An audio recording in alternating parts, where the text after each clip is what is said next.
Alléluia. Gloire soit au Dieu, Seigneur, que Dieu vous bénisse. Voilà, nous nous retrouvons maintenant dans le cadre de nos discussions prophétiques, comme cela s'intitule donc cette émission-ci. Soyez donc les bienvenus, vous tous qui nous retrouvez maintenant même, enfants de Dieu.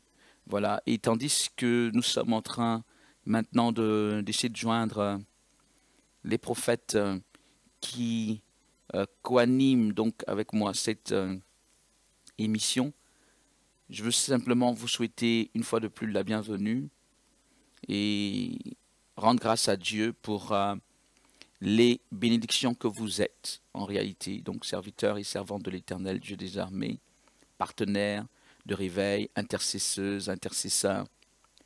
Soyez vivement encouragés par rapport donc à ce que vous faites dans cette dynamique. Soyez bénis.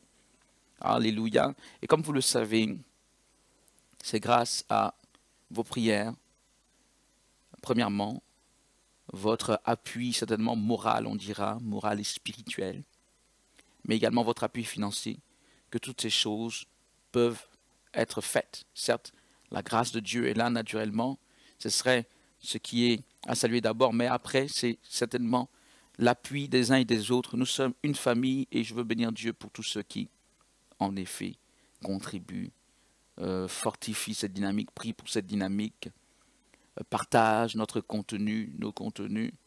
Alléluia. Si tu crois que notre contenu est digne d'être partagé, pourquoi ne pas le partager en effet? Alors là, je suis en compagnie du prophète Séraphin, maintenant même. Homme de Dieu Séraphin, shalom.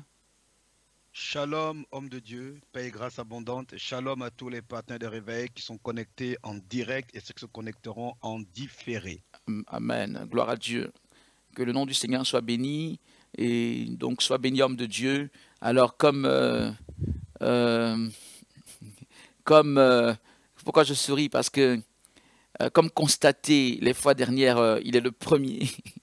Il est le premier, donc, à être présent. Il faut dire que le prophète, qu'il a souvent, effectivement, quelques difficultés de connexion. Je crois que par la grâce du Seigneur, pourquoi pas, il nous rejoindra en chemin. Alléluia. On aurait pu attendre, mais comme on ne sait pas bien son timing et son planning, donc on sera là et on est obligé de commencer maintenant avec, une fois de plus, notre prophète, notre très cher prophète Séraphin Antoine dans la ligne de mi, voilà, en ligne de mi. Donc, Séraphin, tu seras celui qui va débuter cette discussion prophétique. Je crois que maintenant, tu dois te dire, comment je dois dire, tu dois te dire systématiquement que certainement c'est moi qui vais démarrer. Donc, certainement, si le Seigneur le permet, tu dois te préparer en conséquence. Alléluia. Ben voilà, donc je te laisse la parole une fois de plus. Amen, amen, amen. Gloire à Dieu, gloire soit au Seigneur Amen. des Seigneurs. La Bible dit que toute chose concourt bien de ceux qui aiment Dieu et le Seigneur est le maître des temps, des circonstances. S'il Alléluia. permet effectivement cette configuration, c'est qu'il y a certainement une raison à cela et nous ne pouvons que bénir. Et là, je pense accepter le en plan toutes de Dieu, choses. c'est la Amen. meilleure manière de Amen. se soumettre à lui parce que l'obéissance vaut mieux que le sacrifice. Que le Seigneur soit béni. Aujourd'hui, Amen. j'ai eu une pensée par rapport à ce soir. Hein, cette pensée est en train de brûler encore dans mon cœur il y a quelques instants d'ailleurs. Je me posais la question, bon, si c'est moi qui commence, qu'est-ce que je vais annoncer et proposer? Alors j'aimerais proposer comme thème aujourd'hui, comme bâtir les ouvriers de la moisson, ou bâtissons les ouvriers de la moisson. Amen. Bâtissons les ouvriers de la moisson. Oui, je vais prendre comme appui le livre de Matthieu chapitre 9 au verset 38 où le Seigneur dans le chapitre 9, on voit le Seigneur en Matthieu 9 qui exerce le ministère. Hein. Il parcourt les villes, il va guérir, il va opérer des délivrances, il va enseigner. Il y a beaucoup de choses qui sont faites en un seul chapitre. En gros, il exerce le ministère dans toute sa plénitude. Il enseigne, il prêche, il chasse les démons, il guérit les malades. Et à un moment donné, on nous dit qu'au verset 35, Jésus parcourait toutes les villes et les villages, enseignant dans les synagogues, prêchant la bonne nouvelle du royaume et guérissant toute maladie et toute infirmité. Alors au verset 36, on dit, voyant la foule, il fut ému de compassion pour elle, parce qu'elle était languissante et abattue, comme des brebis qui n'ont point de berger.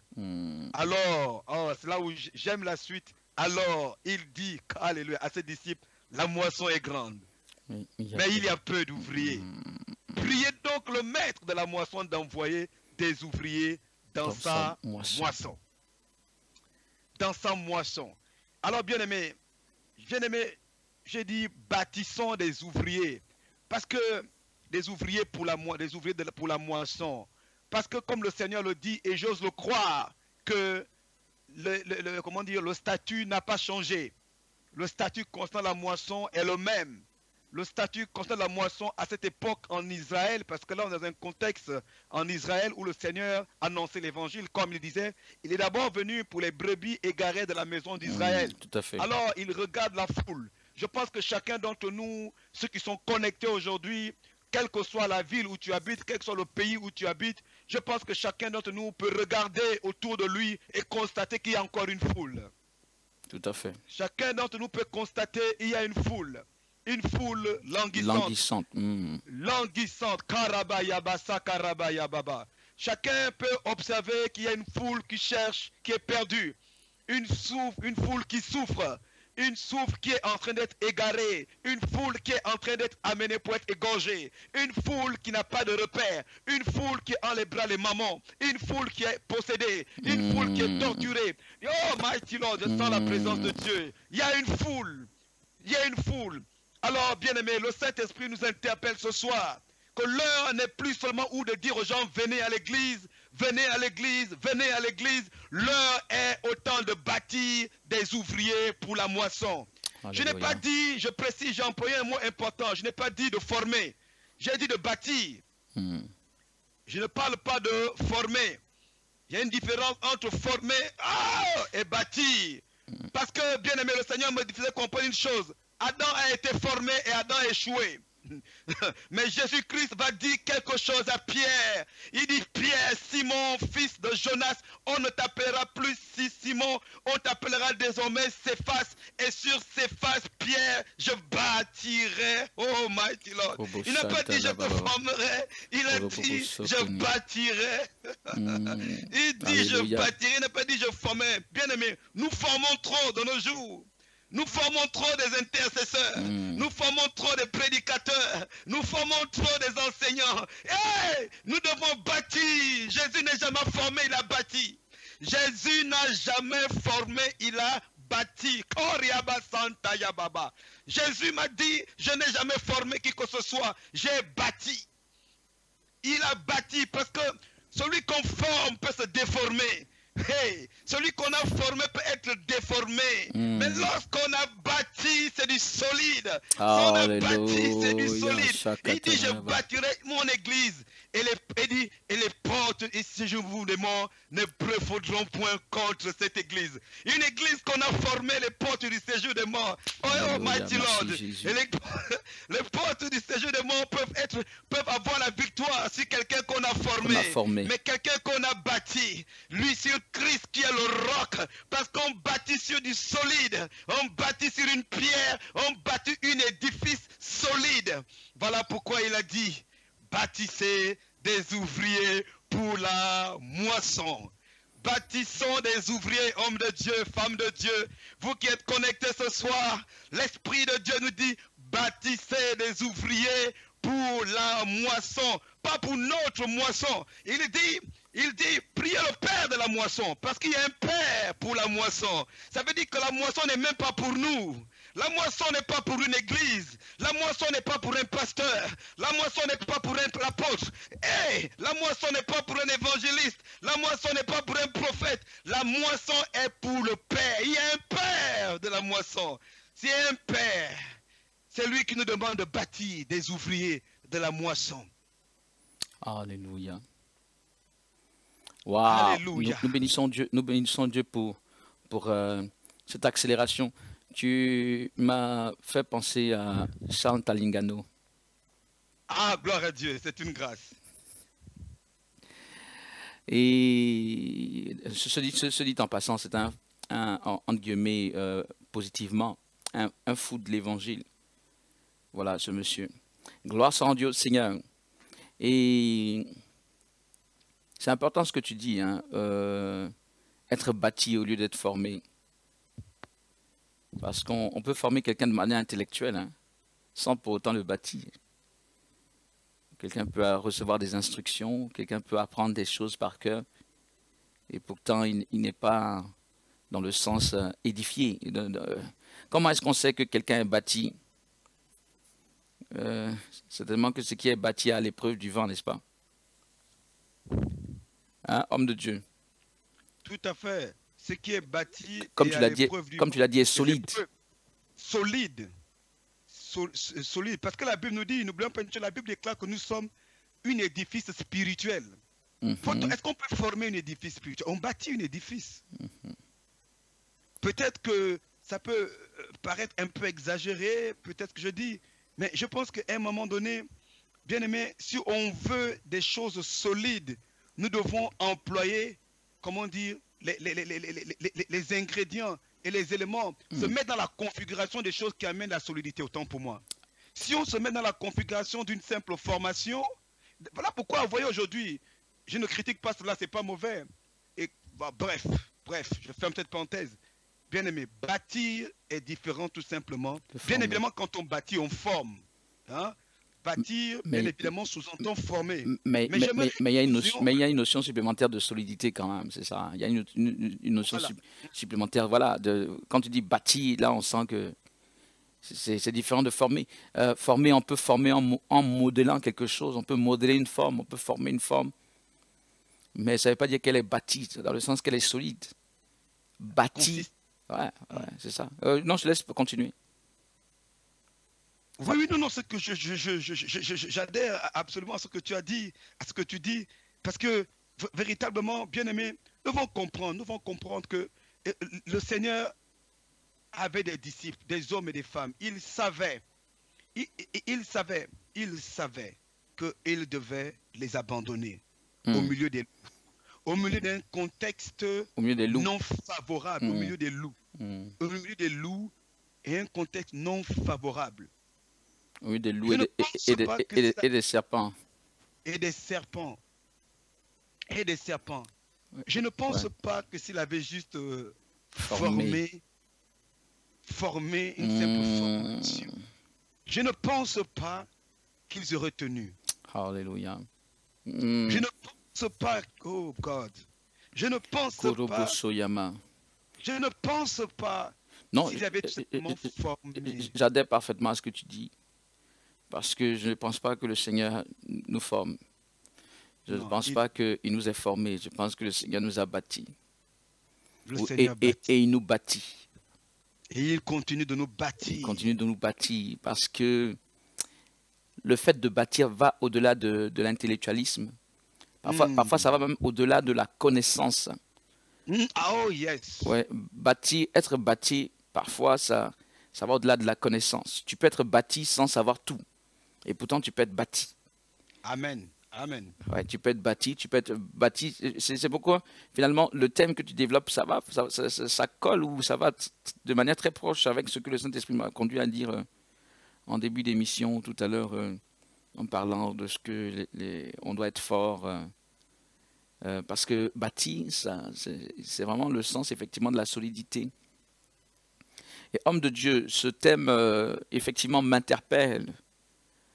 Au plus haut point, et je souhaiterais que cela puisse interpeller tous ceux qui nous écoutent en cette heure. Vous savez, on va redonner la parole au prophète Séraphin, mais le prophète Séraphin n'est pas venu pour, je le sais, pour se faire voir ou se faire entendre en tant que tel. C'est très certainement, et de manière donc très assurée, c'est le Seigneur qui s'exprime au travers de lui. Et de ce point de vue, il est très opportun pour chacun d'entre nous de prêter l'oreille. Je dis que ce thème m'interpelle parce que j'y pense ces temps-ci. En toute vérité, j'y pense ces temps-ci. Donc, quand il parle d'ouvriers, pourquoi je vous dis j'y pense? Mais écoutez, pour revenir sur ce que le prophète Séraphin a dit, et surtout le verset qu'il a utilisé, les versets qu'il a utilisés, une foule était languissante, mais il n'y avait pas d'ouvriers pour répondre aux besoins. Et quelque part, le Seigneur pouvait donc faire comprendre que lui seul ne pouvait pas y répondre. Et comme tu le dis, viendrait le temps même où il ne serait même plus du tout là. Donc, en tout état de cause et dans toutes les configurations, il fallait des ouvriers pour répondre aux besoins de cette foule. Et c'est un peu comme la moisson. Si la moisson n'est pas rentrée, la moisson se meurt, la moisson est détruite. Il faut des ouvriers pour faire rentrer la moisson. Si la foule est disposée à un moment donné à recevoir Jésus, à entrer dans la bergerie, à avancer avec Jésus, mais qu'il n'y a personne pour faire cet accompagnement spirituel, donc il n'y a pas d'ouvrier, cette foule peut rétrograder, revenir dans le camp de l'ennemi. Donc, et la moisson va être détruite. C'est pourquoi c'est hautement vital. C'est hautement vital. S'il y a une moisson, c'est obligé qu'il y ait des ouvriers. N'est-ce pas, homme de Dieu? Amen, amen, c'est obligé. C'est obligé. Voilà, sinon il y a un problème là.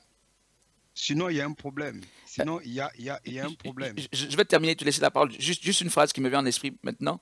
Nous prions, Seigneur, sauve les âmes, Seigneur, sauve les âmes. Seigneur. Bon, maintenant, si le fruit est mûr, il faut bien des gens pour faire entrer ce fruit dans la grange, dans le grenier. C'est-à-dire que, à part l'intercession, il faut bien des gens qui vont œuvrer. C'est ça, c'est ce que moi je comprends. Lorsque je l'applique en tout cas à notre dynamique ici, à part de dire je souhaite que des âmes soient sauvées, je souhaite ceci, ou je prie pour que... Mais oui, nous prions, et certainement ces gens sont en chemin pour être sauvés. Mais il faut des personnes qui vont être celles-là dont le Seigneur va se servir comme d'instrument pour faire cette connexion et les faire entrer réellement. Ok, homme de Dieu, je te laisse la parole pour continuer. Alléluia, alléluia, alléluia, alléluia. Je bénis le Seigneur pour ce développement par rapport à... N'oublions pas que la Pentecôte, c'est la fête de la moisson. Historiquement, la Pentecôte... Historiquement, tout à fait. La Pentecôte juive, voilà. La Pentecôte juive, c'est la fête de la moisson, tout à fait. C'est la fête de la moisson. Et ici, il est effectué. Et nous parlons de moisson parce que nous savons, pour ceux qui... Je pense que tous les partenaires de réveil le savent maintenant que le réveil spirituel, son but ultime, in fine, c'est le salut des âmes. Amen, amen, donc la amen. moisson, voilà, c'est la moisson. C'est la moisson. Mais malgré cela, le Seigneur nous dit, il nous interpelle aujourd'hui. Parce qu'effectivement, comme a dit l'homme de Dieu, je rends toute la gloire à Dieu. Je ne suis pas venu avec ce thème pour démontrer, prouver quoi que ce soit. Et même le zèle avec lequel j'ai commencé au début, c'est le Saint-Esprit. C'est le Saint-Esprit, j'ai essayé de me contenir. C'est le Saint-Esprit, vraiment, c'est le Saint-Esprit. C'est le Saint-Esprit. Et voilà. Et j'aimerais revenir sur un mot ici qui est important dans les paroles du Maître. Le Maître n'a pas dit de chercher comment il s'appelle encore, le métier de Matthieu. Matthieu était collecteur d'impôts, publicain. Collecteur d'impôts, voilà. Fiscaliste, tout ce qu'on veut, enfin, comptable, voilà. Ouais. Mais il y a un terme qu'il emploie. Et je pense qu'à l'époque, il y avait beaucoup de types de métiers. Beaucoup de types de métiers. C'est vrai que par rapport au contexte de la moisson, c'est le terme le plus approprié. Mais ce terme doit aussi nous interpeller. Il nous dit des ouvriers. Ah oui, c'est pas un percepteur. Voilà le percepteur là. Le terme ouvrier a tout son sens ici. Vous savez que l'ouvrier est dans le monde, je pense dans la chaîne du travail, est celui qui est le plus... C'est pas un cadre en tout cas. C'est pas un cadre et encore moins un fonctionnaire. Avec tout le respect que j'ai pour les fonctionnaires et pour le cadre, s'il y en a peut-être qui sont connectés, voilà. Désolé. Voilà. Mais c'est vrai qu'aujourd'hui, avec la caricature qu'on a des cadres ou des fonctionnaires, Mais c'est juste pour vous donner enfin, voilà, bref. En tout cas, ce n'était pas quelqu'un qui a de tout repos, qui vit de tout repos, quelqu'un qui se tourne les pouces. Dans la chaîne du travail, l'ouvrier est celui, excusez-moi du terme, qui est quasiment le plus exploité. Enfin, très réellement, ce que tu dis est très vrai. Un ouvrier, quand tu sors, je ne sais pas m'en parler, peut-être au travail, toi, tu vois les ouvriers déjà sur le chantier. Ils sont déjà à 7h ou 6h30, parfois 6h, ils sont déjà sur le chantier en train de travailler. C'est du costaud, c'est du costaud. Ce sont eux qui ont ce qu'on appelle aujourd'hui, on parle pour actualiser un peu par rapport au milieu de nos jours, ce sont eux qui caractérisent où sont les symboles, ce qu'on appelle la pénibilité du travail. On parle de pénibilité du travail. Bien aimé. Le problème, c'est qu'aujourd'hui, parfois, on forme des ministres de Dieu et non des ouvriers. On forme des hauts cadres de Dieu. On forme des hauts cadres de l'évangile. Au cadre, tu as dit que nous sommes des ministres de l'évangile. Mais le problème, c'est qu'on forme des serviteurs de Dieu avec des mentalités uniquement de ministres et non des prédispositions d'ouvriers. Wow. C'est un problème. Et non, il y a un problème. Il y a un problème. C'est vrai que là, c'est un sujet qui est tellement vaste. Ouais, tu as ouvert une brèche là. J'ai ouvert une brèche, merci pour l'expression. Voilà. C'est ça le problème. Le problème, c'est qu'aujourd'hui, les gens sont plus focalisés sur comment dire, les bonnes choses peut-être. Hein? Les bonnes choses. Le bénéfice. Les bénéfices du ministère. Alors qu'avant tout, le Seigneur a d'abord pris en main et il a bâti des ouvriers. Amen. Il cherche des ouvriers. Le Seigneur cherche aujourd'hui, il veut que nous soyons des ouvriers. Il veut que nous bâtissions des ouvriers parce que, bien aimé, la bataille est rude.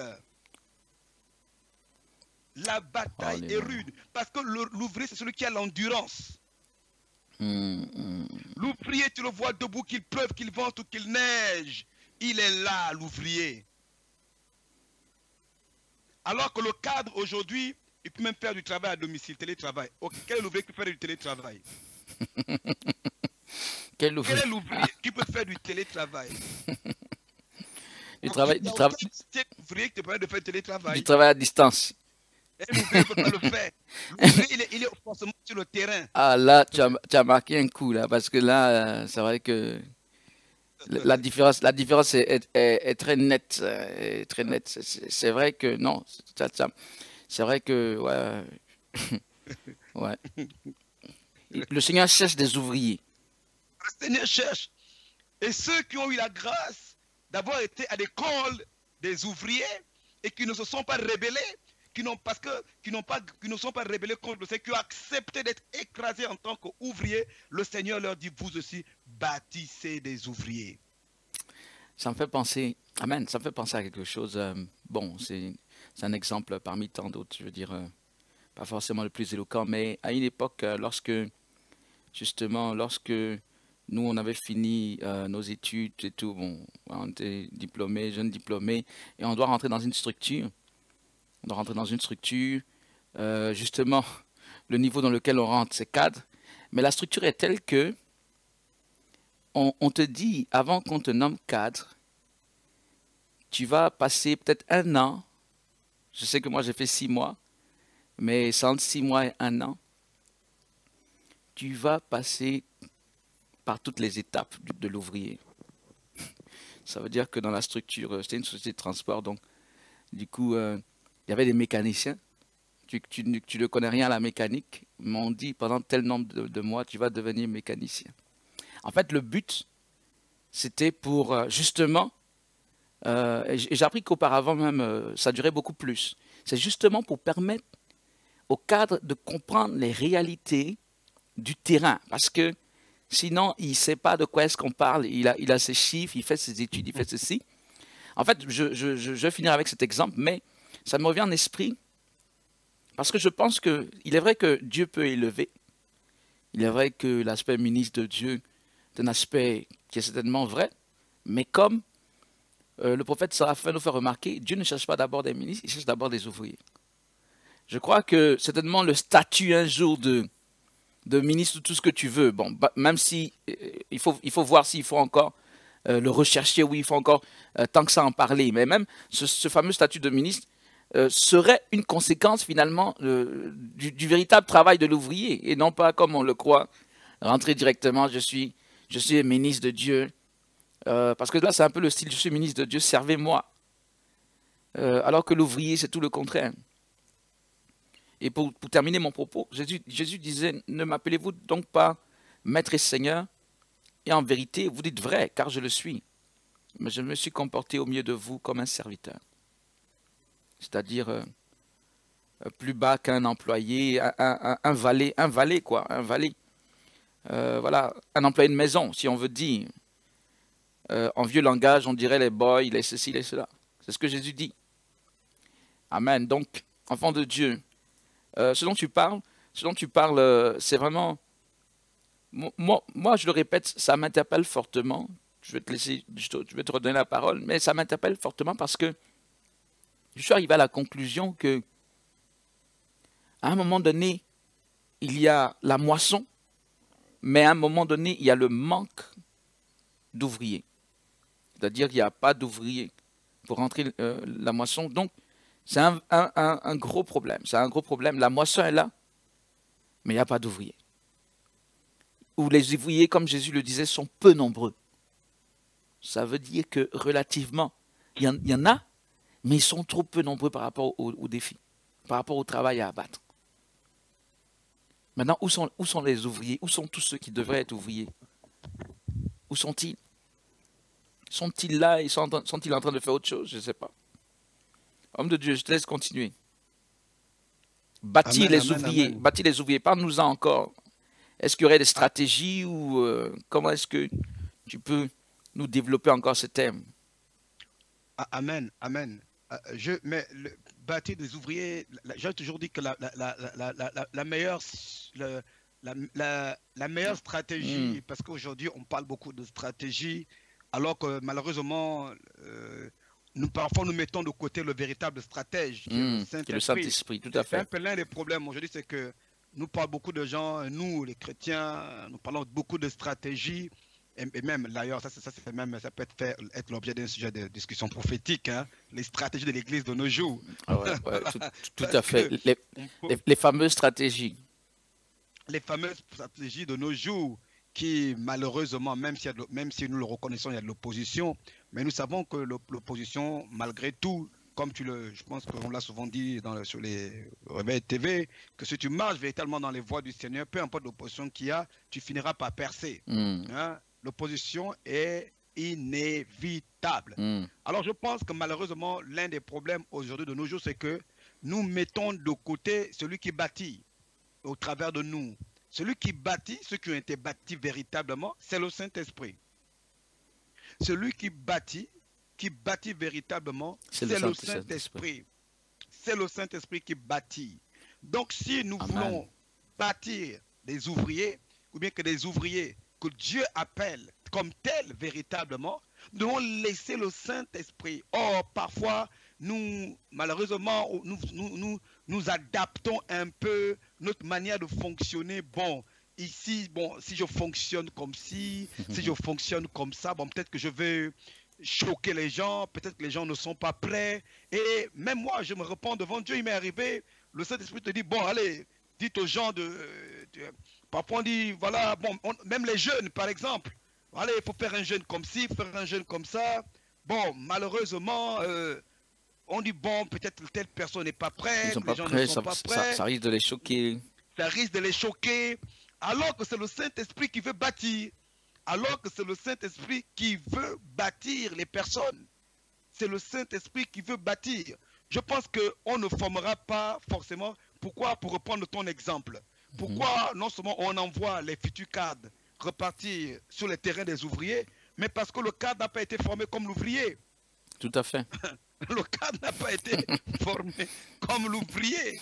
Le cadre a été formé avec des feuilles bien propres, bien polies, avec des stylos, avec un ordinateur. Mais l'ouvrier, il est formé dans l'huile, dans le gasoil, dans la saleté. dans toutes ces choses. J'aime les ouvriers. Vérité. Et j'aimerais que nous nous considérons tous comme les ouvriers du Seigneur. Oui, j'aimerais que nous puissions enlever cette mentalité de ministre d'abord. J'aimerais, oui, parce que nous puissions réaborder, c'est comme ça qu'on dit, cette mentalité d'ouvrier. Cette mentalité d'ouvrier. Cette mentalité d'ouvrier, parce que l'ouvrier ne regarde pas à son vêtement. L'ouvrier, il ne regarde pas à son identité. L'ouvrier regarde à la productivité, au résultat effectif du maître. Parce que le premier résultat qu'on regarde, ce n'est pas d'abord le résultat du fonctionnaire, c'est le résultat de l'ouvrier.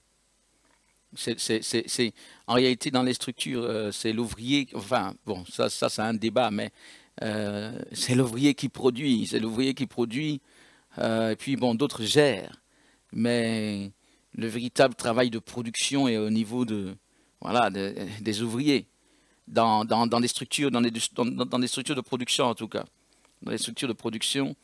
Et d'ailleurs, on a beau dire, sans les ouvriers, je ne sais pas s'il y aurait une quelconque activité sur cette terre, parce que toute autre activité finalement découle du travail des ouvriers. C'est parce qu'il y a des ouvriers qu'il peut avoir effectivement des cadres. Voilà. Bon, je sais que je dis que c'est un débat, mais le fait est là. Et même maintenant, effectivement, beaucoup de gens peuvent se plaindre de ce que leur travail n'est pas suffisamment valorisé. Bon, je parle des choses de ce siècle. Face aux cadres qui ne travaillent pas autant, mais parfois qui ont 10 fois leur salaire. Donc vous connaissez le débat. Mais l'ouvrier a tout pour nous plaire. L'ouvrier a tout pour nous plaire. Moi, l'ouvrier, ça me fait penser à celui qui met la main à la pâte. Comme tu le dis, qui ne se préoccupe pas, effectivement, qui ne fait pas cas de sa personne, mais qui se donne vraiment à fond pour que quelque chose puisse sortir de terre, pour que quelque chose puisse se faire. Ce que moi je vois dans l'ouvrier, et ça se voit dans cette parole du Seigneur, quand il dit l'ouvrier mérite son salaire, il n'a pas dit le cadre, il n'a pas dit le haut cadre, je sais pas. Il a dit l'ouvrier, c'est parce que l'ouvrier, il y a quelque chose de particulier avec l'ouvrier. Si l'ouvrier ne travaille pas, quelqu'un dira, ah ça c'est vrai pour tout le monde, mais c'est relatif en fait. Si l'ouvrier ne travaille pas, il n'est pas payé. L'ouvrier, c'est vraiment du direct. C'est du genre, je fais ça et j'ai tel résultat. Je ne peux pas me permettre de ne pas être là, ou je ne peux pas me permettre, puisque c'est directement lié. Par exemple, un ouvrier, on lui dirait, tu produis tel nombre de choses et on te paye de telle manière. C'est un peu dans ce style. C'est vraiment quelque chose de très, entre guillemets, terre à terre, mais je vais dire très proche de la terre, en tout cas très proche du manuel, très proche de l'action concrète. Donc l'ouvrier a tout pour nous plaire. L'ouvrier en principe a tout pour nous plaire. Nous avons besoin, enfants de Dieu, je me permets de le dire ainsi, nous avons besoin d'ouvriers pour le réveil. Alléluia. On a besoin, je vous dis la vérité, je ne peux pas être surpris, puisque c'est le Saint-Esprit qui conduit toutes choses, mais si je prenais les choses d'un point de vue humain, j'allais même être surpris de ce que le prophète Séraphin aborde ce thème aujourd'hui, parce que depuis quelques jours, je pense à ça et je suis sur cette conclusion. Nous avons besoin d'ouvriers et nous avons besoin de bâtir des ouvriers. Nous avons besoin de bâtir des ouvriers. Sans les ouvriers, tu vas croire qu'il n'y a pas de moisson, alors que la moisson est grande. Mais il n'y a pas d'ouvriers pour la faire entrer. Voilà le problème. Donc nous avons besoin d'ouvriers qui vont aller prendre cette moisson que Dieu a déjà disposée, c'est-à-dire le Saint-Esprit a agi dans les cœurs, le Saint-Esprit a agi dans les vies, mais il manque des personnes qui vont vraiment, en guillemets, donc mettre la main à la pâte et faire le travail concrètement, faire le travail. Et je remercie Dieu pour tout ce que tu as dit, Séraphin. Le travail de l'ouvrier n'est pas virtuel. Non, alors là... C'est pas devant un ordinateur. Vous savez, c'est un peu comme dans cette dynamique. À un moment donné, je sais qu'il y a des personnes qui se disent, surtout au début, lorsqu'on faisait les choses, des gens pouvaient se dire, attends, c'est trop sur Internet, ça, c'est trop sur Internet. euh, la vie chrétienne ne peut pas être seulement sur Internet. Ok, c'est pas faux. Et les groupes locaux ont commencé, les actions de réveil sur place ont commencé. Mais curieusement, Amen. lorsqu'on fait les groupes locaux, les actions de réveil sur place, il y a des personnes qui ne viennent pas, mais qui préfèrent être sur Internet. Alors, tu comprends pas. Tu comprends pas parce que à un moment donné, il faut vraiment aller sur le terrain pour que les âmes soient sauvées. Il faut vraiment mettre la main à la pâte. Nous ne pouvons pas rester simplement sur Internet, prétendant gagner seulement les âmes sur Internet. Ce n'est pas possible. Nous pouvons faire des approches sur Internet, mais à un moment donné, il faut être sur le terrain, parce que c'est sur le terrain qu'on connaît les gens, qu'on expérimente les gens, qu'on approche les gens. C'est sur le terrain qu'on est dans les réalités des personnes, qu'on les comprend mieux. Bref, c'est inévitable. Nous devons aller sur le terrain. C'est, comment je peux dire pour terminer mon propos? Tu peux être peut-être un super évangéliste sur Internet, mais où est-ce que tu es super évangéliste sur le terrain? Voilà. Concrètement, qu'est-ce qui ressort? On ne peut pas être des serviteurs virtuels. Ça n'existe pas. Ces choses, Internet et tous ces moyens, même Facebook, ce sont des formidables moyens pour toucher les personnes. Je ne dis pas non, mais je le répète, on ne peut pas limiter l'œuvre de Dieu à ça. Nous devons aller sur le terrain. Et nous serons sur le terrain. Combien de personnes sur cette terre n'ont pas Internet? Même dans les pays développés, il y a bien des gens dans les campagnes qui n'ont pas Internet, qui consultent leur boîte mail une fois tous les 3 mois, par exemple, parce que, naturellement, ils aiment plus la réalité qu'ils trouvent que ces choses sont trop virtuelles. Bon, ça a son pour et son contre, je veux dire, ça a son avantage, mais quoi qu'il en soit, mon propos, c'est de dire, soyons effectivement des ouvriers. Est-ce qu'on peut trouver des ouvriers parmi tous ceux qui nous écoutent? Est-ce qu'on peut trouver des ouvriers vraiment du Seigneur? Alléluia. C'est pas du genre pour dire, c'est pas du genre quelqu'un qui bombe sa poitrine, je peux, et puis bon, on dit bon, mon frère, viens, on va faire ça, et après, la personne fuit. La personne fuit. Non, elle va pas te le dire, mais du genre, c'est trop compliqué, je préfère être sur Internet. Non, enfant de Dieu, on a besoin d'ouvriers pour faire entrer la moisson du Seigneur. Jésus dit, la moisson est grande. Nous, on ne la voit pas, mais le maître de la moisson dit que la moisson est grande. Mais le problème, il manque des ouvriers. Il manque des ouvriers. Est-ce qu'on peut en trouver? Homme de Dieu, est-ce qu'on peut en trouver? Je pense qu'on peut en trouver et je pense que le Seigneur, Dieu ne parle pas en vain. Amen. Et j'aime beaucoup ce genre de discussion parce qu'elle est véritablement prophétique. Amen. Ah yes, j'aime beaucoup être vraiment dans le prophétique. J'aime beaucoup parce que je sens que quand le Seigneur libère une parole comme celle-ci, l'onction de Dieu est en train d'agir. L'onction qui va avec pour l'accomplissement. Parce que le Seigneur, la Bible déclare que sa parole ne revient pas à lui sans avoir exécuté, sans avoir accompli ses desseins. Tout à fait. Le dessein parfait de Dieu pour cette heure, c'est la moisson. Et la moisson va être moissonnée par des ouvriers dignes de ce nom.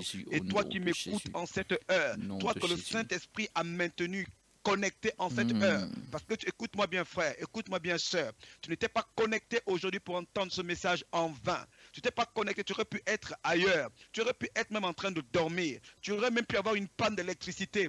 Ton ordinateur aurait même pu bugger au moment de ces discussions prophétiques. Alors si tu entends ce message aujourd'hui, laisse-moi te dire une chose, c'est que tu es présélectionné. Non seulement tu es présélectionné, j'aimerais même te dire, peut-être même que tu l'ignores, tu es déjà prédisposé à être un ouvrier ou une ouvrière. Tu es prédisposé parce que nul ne vient au maître si lui ni si le maître ne l'attire. Tu es venu pas par toi-même, tu as été attiré par le Saint-Esprit et le Saint-Esprit qui nous permet de parler de ces choses ce soir va bâtir au travers de toi. Va bâtir au travers de toi. Certainement, tu te vois faible comme Pierre. Tu te vois, justement, tu es celui qu'il faut. Certainement, tu te vois, comment dire, insignifiant. Tu te vois non considéré. Oui, tu es exactement celui qu'il faut. Alléluia. des ouvriers que le Seigneur a bouleversé le monde. C'est avec Amen. des ouvriers comme toi, des ouvriers comme toi. Écoute-moi bien, frère. Écoute bien ce que dit la voix de Dieu. Écoute bien la voix qui sort au travers de son internet. Cette voix n'est pas la voix d'un homme, c'est la voix qui t'a créé, c'est la voix qui t'a suscité, qui t'a amené auprès de cette dynamique. Et cette voix me dit de te dire que tu es son ouvrière, tu es son ouvrier, tu es son ouvrière, tu es son ouvrier. Écoute-moi bien, frère, n'abandonne pas. Écoute-moi bien, sœur, ne te décourage pas. Tu es l'ouvrière du Seigneur. Tu es l'ouvrier du Seigneur. Et c'est avec toi que Dieu va faire des exploits. C'est avec toi que Dieu va gagner des âmes. C'est avec toi que Dieu va faire rentrer des brebis. C'est avec toi que Dieu va aller là où il y a la moisson pour saisir la moisson au milieu des mauvaises herbes. Même s'il y a des serpents, laisse-moi te dire, parce que tu vas au nom de ton Seigneur, tu marcheras sur les serpents, tu marcheras sur les scorpions, tu marcheras sur toute la puissance de l'ennemi et rien ne pourra te nuire parce que tu es un ouvrier qui va aller pour aller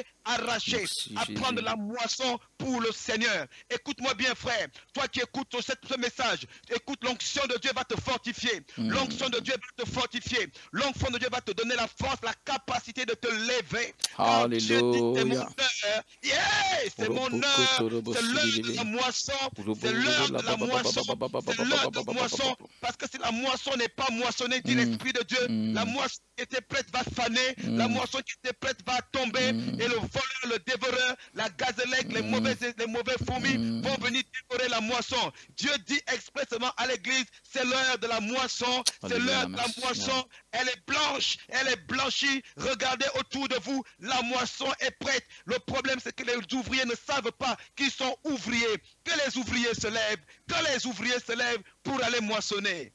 Au nom de Jésus. Alléluia. Alléluia. Que le nom du Seigneur soit béni. Que le nom du Seigneur soit béni. Bien-aimé, je ne sais pas comment expliquer, mais je comprends que des enjeux importants se passent en ce moment. Vous savez, c'est un peu comme si tu regardais, bon, comment le dire, c'est un peu bizarre ce que je veux dire, mais tu regardais un film. Tu étais donc en soi spectateur, et subitement, on te dit du jour au lendemain qu'en réalité, tu n'es pas spectateur, mais tu es même l'acteur principal de ce film que tu es en train de regarder. Qu'est-ce que ça change pour toi?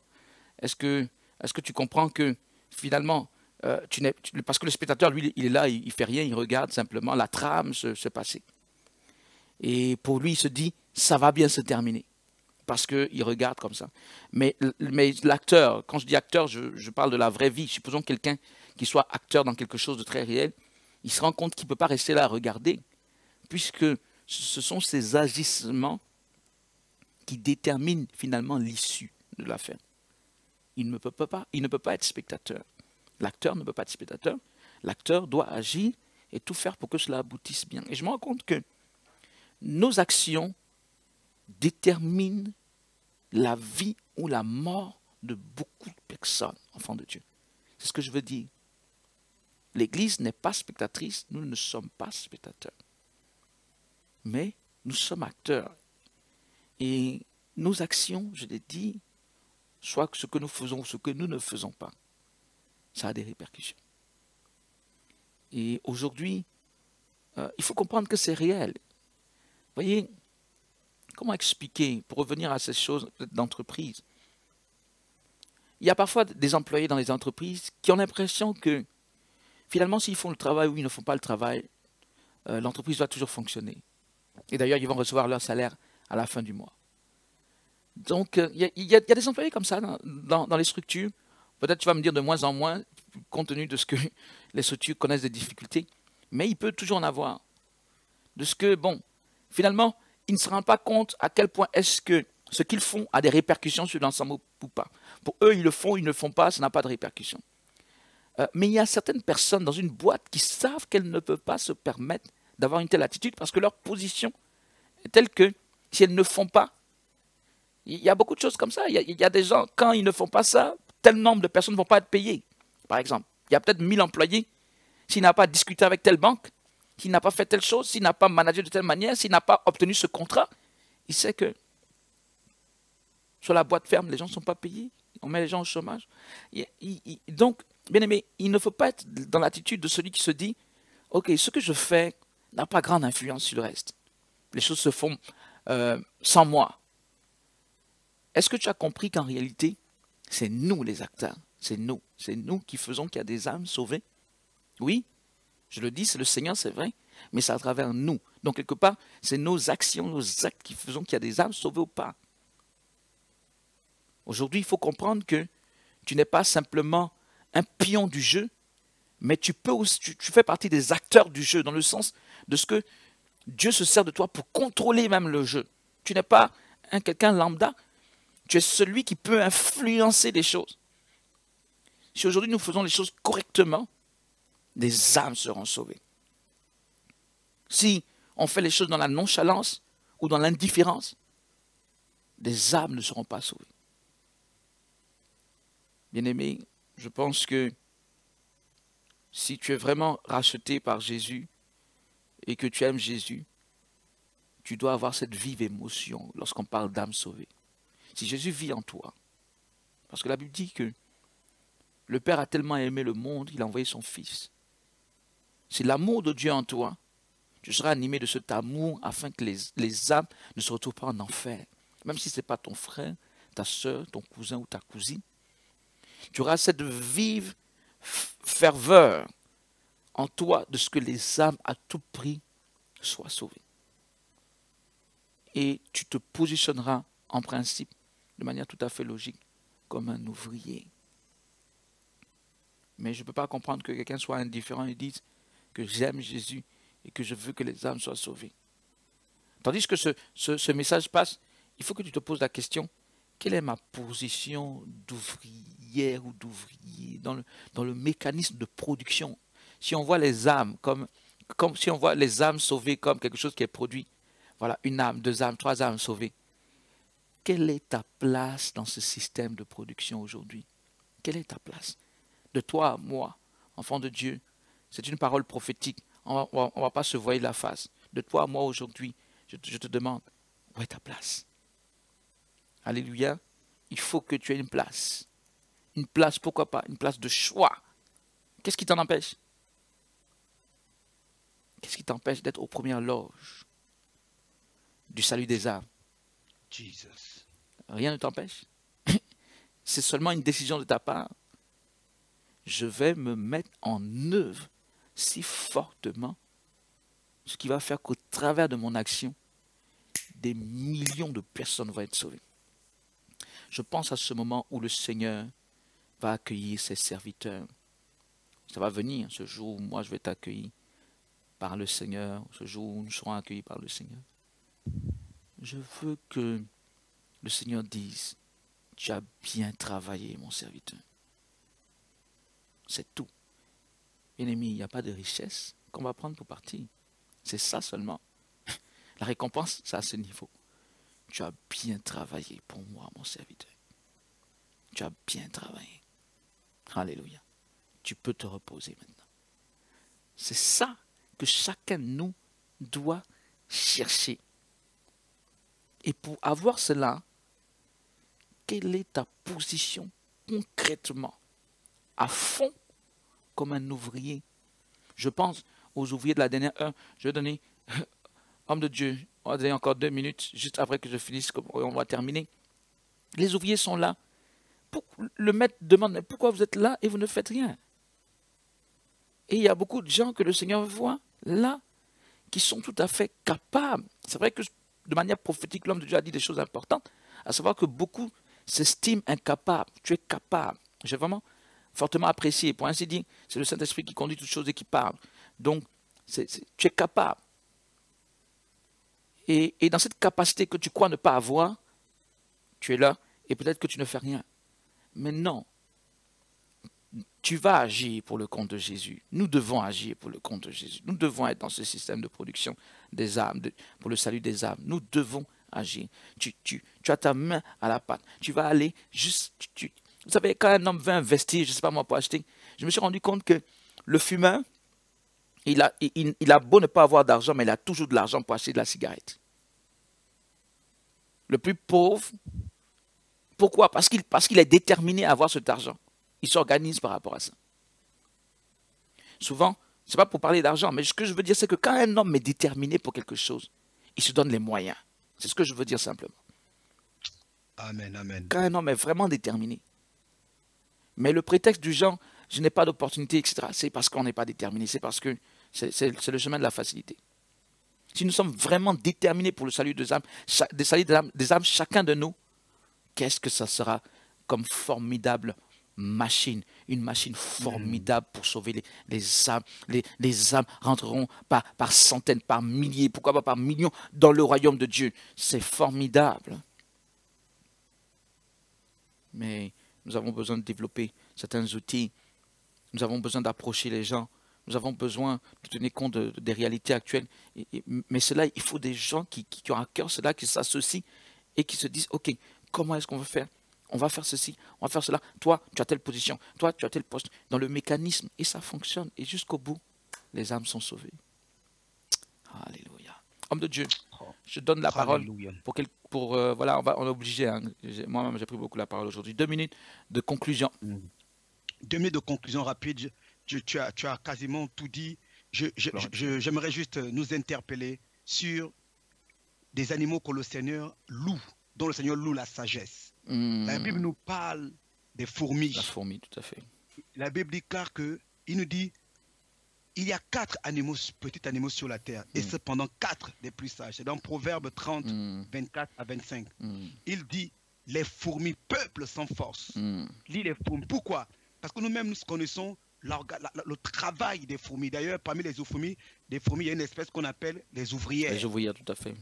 Il y a les ouvrières. Et d'ailleurs, je pense même que c'est les plus travailleuses, les plus nombreuses. Voilà. C'est les ouvrières. La Bible ne parle pas des fourmis ouvrières, mais je pense que quand même, ceux qui ont donné ce terme-là, si elles pouvaient aussi, je ne sais pas s'ils étaient croyants, mais quelque part, c'est un rapport avec la Bible. C'est parce que c'est elles qui travaillent concrètement, oui. Et ils travaillent concrètement, ils produisent du fruit. On voit le fruit de leur travail. Et d'ailleurs, le Seigneur va même dire aux paresseux, va dire, paresseux, il dit va vers la fourmi paresseux, considère ses voies et deviens sage. Maintenant, Proverbe 6, verset 6. Parce que l'ouvrier est tout sauf un paresseux. L'ouvrier est tout, et je déclare qu'au son de ma voix, que tout esprit de paresse qui voulait empêcher l'accroissement, l'activité, l'investissement de tout enfant de Dieu, au nom de Jésus, qu'il soit brisé. Au nom de Jésus-Christ. Parce que l'esprit de paresse est très très subtil, et c'est l'un des esprits qui amène l'échec. Les gens sont motivés, les gens ont des bonnes, mais la paresse, il est là. Or, la fourmi est tout sauf paresseuse, l'ouvrière. La fourmi est sage. Vous savez pourquoi la fourmi est sage? Et pourquoi nous devons nous inspirer de la fourmi? Parce que la Bible nous dit, là je n'ai pas le verset en tête, la référence, mais je crois que ceux qui lisent la Bible connaissent. La Bible déclare, le sage, c'est celui qui s'empare des âmes. La Bible dit le sage, c'est celui qui s'empare des âmes. Alors donc si le Seigneur nous appelle à être sages comme des fourmis, c'est-à-dire que pour s'emparer des âmes, travaillons comme des fourmis. Alléluia. Travaillons d'arrache-pied. Travaillons d'arrache-pied, de manière coordonnée, mais travaillons, parce que le maître de la moisson, il nous regarde. Et celui qui est venu envoyé par le maître de la moisson, lui-même a été un travailleur. Amen. Amen. Amen. Alléluia. Que le nom du Seigneur soit béni. Nous rendons grâce à Dieu. Bien-aimé, tu sais, le thème, c'est discussion prophétique. Ce n'est pas seulement discussion, c'est surtout discussion prophétique. Donc, il vient d'avoir une discussion prophétique. Autrement dit, Dieu te parle au travers de cette discussion. Et nous voulons donc bénir Dieu par rapport, vraiment on veut bénir Dieu ce soir par rapport au thème, par rapport à sa parole, que nous respectons et nous prenons les bonnes résolutions, que le Seigneur nous y aide, que le Seigneur, pas seulement que le Seigneur nous y aide, mais on y met toute notre bonne volonté pour que cela se fasse de manière concrète.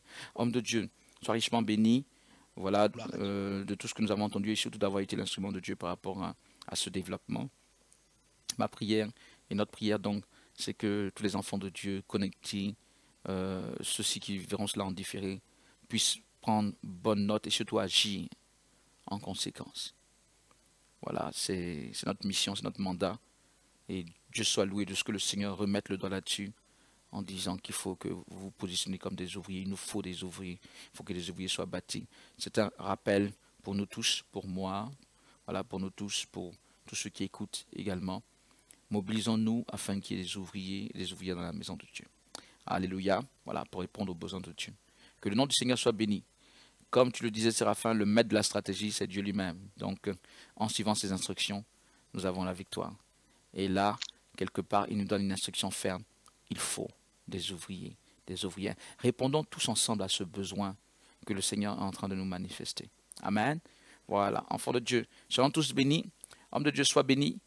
Et nous disons un bon shalom. Voilà, tous ensemble pour le réveil spirituel. Et c'est merveilleux d'être dans la présence de Dieu. À très bientôt.